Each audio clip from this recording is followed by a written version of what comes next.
meron pa naman dito. Kasi guys, nalungkot yung buyer namin kasi na-sold out yung gusto nilang unit.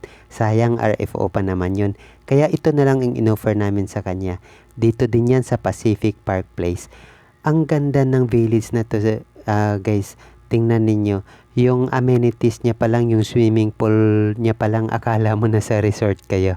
Pero amenities pa lang yan ng village na ito. So ayan, silipin na natin ang unit.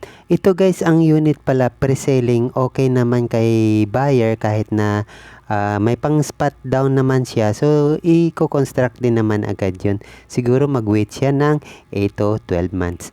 Ang kagandahan nito guys, siyempre kung pre-selling, pwede ka pa makapamili kung anong magandang location dito sa village ang gusto mong itayo yung ganitong unit. So, ayan, pasukin natin ang unit. Ayan. 2-car garage siya, guys. Pag dalawang sasakyan nyo, walang problema. So, ayan, guys. Papasok tayo sa unit. Dadaan tayo sa likod. Ayan. Mag-backdoor tayo, guys. Dito tayo dadaan sa kanyang lanay. So, pagpasok natin, guys, ito yung loob ng bahay niya. So, ayan ang kanyang kitchen.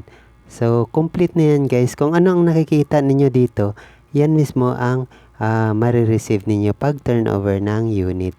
Tapos dito sa kaliwa, mayroon siyang kwarto dito sa ground floor. So, pwede itong stock room, pwedeng isang bedroom pa uli, lalo na pag may elderly kayo na ayaw nang umakyat ng hagdan. So, ayan, ito yung kanyang setup dito sa likod. So, ayan. So, akyat tayo guys. Tingnan natin kung ano ang mayroon sa taas. So, ito yung kanyang master's bedroom. So, 3 kwarto sa taas guys at saka mayroon doon sa baba. Isa sa maipagmamalaki din ng unit na to ang kanyang bathroom. Mayroon na yung bathtub. Kung ano nakikita nyo dito guys, yan na ang turnover mismo sa inyo.